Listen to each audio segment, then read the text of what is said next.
So the three main types of partner visas is the onshore, offshore, and the prospective marriage visa.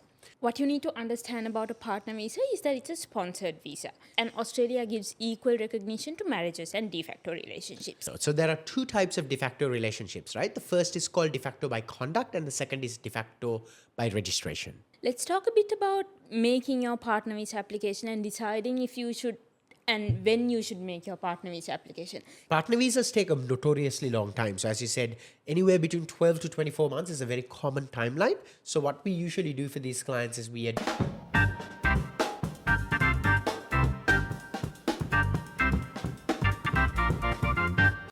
Welcome to season 3 of Visa Game Plan, and thank you to all of our followers who've been with us through season 1 and 2.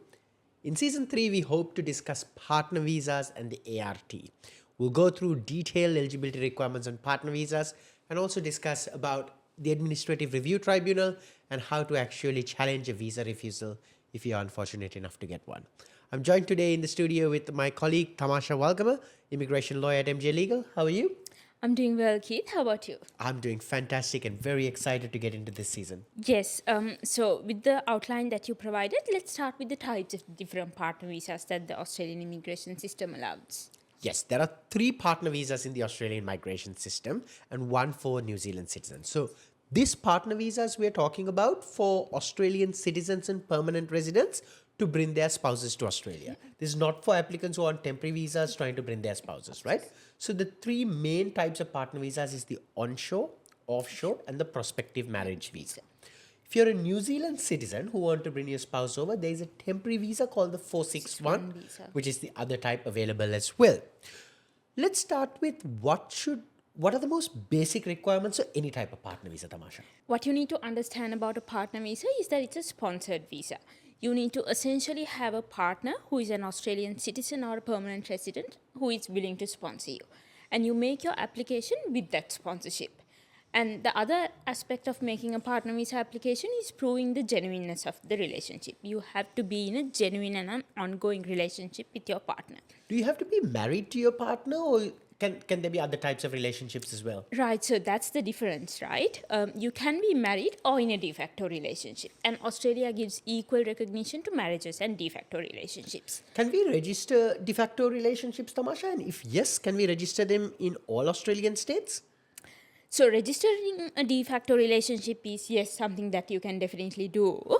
But for partner visa purposes, you can either be in a registered de facto or a de facto by conduct, as we recognize it. And if you are going to register your relationship for all states apart from Northern Territory and Western Australia, registered de facto relationships are recognized. So applicants can register that de facto relationship and use that registration like a marriage certificate to apply for a partner visa, To apply right? for a partner visa. Shall we discuss a bit about the different types of de facto relationships and distinguish between the two? I think so. So there are 2 types of de facto relationships, right? The first is called de facto by conduct, and the second is de facto by registration. De facto by registration is pretty easy, as Tamasha said. Except Western Australia and Northern Territory, like a marriage, you can register a de facto relationship. But de facto by conduct is what becomes really interesting, right? So how long should you be living together with your spouse if you want to prove de facto by conduct? Right, so according to the partner visa regulations, you have to be living with your partner for at least 12 months before you make your application Right, cool. to meet the threshold of a de facto relationship by conduct.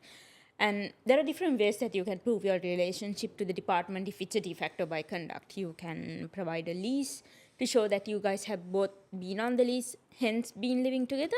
What kind of other evidence can we provide? Definitely. So usually what the department is looking is to see whether firstly you share a residence together. So temporary absences are accepted. So we did one for a client where they had a house in Victoria, but the wife was working in New South Wales. So they shared a residence together, but they also had a rented property in New South Wales.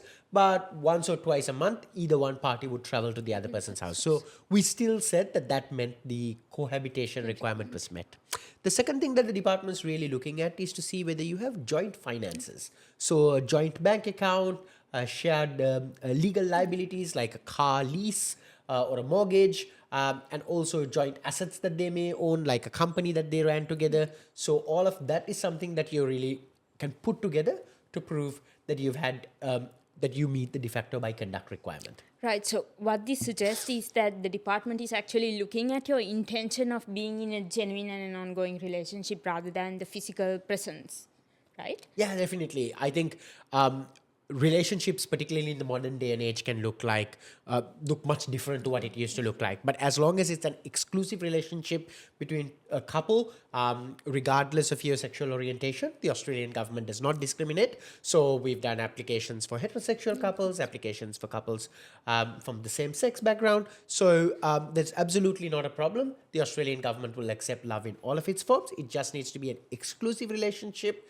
and a genuine and ongoing relationship. Right. So let's talk a bit about making your partner visa application and deciding if you should and when you should make your partner visa application, because the costs of partner visa applications are quite high as well. Definitely. The visa application fees are around $9,500 now. And you can add the credit card surcharge there as well if you're paying by card.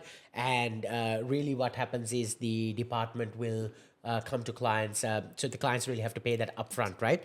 And because partner visa applications are so complex and also very voluminous, right? Like you have to make an application for the visa applicant and then you have to make a separate application for the sponsor. Even lawyers' fees are going to be pretty expensive. So what I usually tell most clients is, because a lot of our clients are onshore, right? So if you are on a student visa or a 485 visa, even a 482 or a working holiday visa, and your partner is willing to sponsor you, then you really need to think about whether you are going to go for a partner visa or you're going to go for skill migration.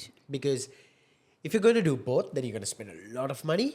But if you do have a partner that you're in a genuine relationship with and you want to kind of go explore that option, my advice would be try and save your money because it will be quite expensive. Usually I tell clients to budget about $15,000 for the whole process. So that brings us to the next most pressing concern that our clients have, the processing time. Because a partner visa can take around 2 years to process as well. Partner visas take a notoriously long time. So as you said, anywhere between 12 to 24 months is a very common timeline. So what we usually do for these clients is we advise them to think and lodge as early as possible. So if you don't have 12 months of cohabitation, then just register your de facto relationship. If you can't prove de facto by conduct, just make an application for a registration, and then immediately after that, you can make a partner visa application. So definitely processing times is something to think about. And remember, partner visas are split into two parts. So if it's an onshore partner visa, it will be the subclass 820, right? So the subclass 820 is a temporary partner visa, with the permanent partner visa being the subclass 801. So you need to be in a relationship for 2 years from the date of application before you're actually eligible to get the partner visa. Another important concern is that while your partner visa is processing, it's important to update your application. Like you can't make your application and just let it process on its own. You have to provide updated relationship evidence. Correct. The whole How does that work? time of application requirement and time of decision requirement, right? Because when it comes to partner visas, the time of application requirement is mostly about proving the validity of the relationship. So are you married? Are you in a de facto relationship? Do you have your police checks in order? So on and so forth. But the genuine and continuing nature of the relationship and the requirement for a genuine and continuing relationship means there's a lot of time of decision requirements that must be met as well. And so at MJ Legal, what we do is we basically set a reminder in our systems where we reach out to the clients every 4 months and we say, send us updated evidence. Send us evidence of your social interactions with each other, evidence of your financial statements. So when a case officer picks the file up in about 12 to 18, even 24 months sometimes, they have all this evidence in front of them that they can just, kind of say, okay, Make this is decision on a continuing relationship, and they can make a decision on that. So let's talk a bit about the permanent residency pathway from making a temporary visa application. You make your 820 application and then you go on to the 801 after Correct. 2 years from the date of application. Yeah, so basically you must be living with your spouse and be in a relationship for 2 years before you're eligible to make the permanent partner visa application. So even if the department grants the 820 visa, the onshore partner visa, in say within 12 months of application, you have to wait another 12 months before you can lodge the 801, and then only you become a permanent resident. Yes. I think that covered the basic aspects of partner visas and gave our clients a basic outline of what a partner visa is. That wraps up our first episode in season 3. See you in the next episode. Thank you, guys.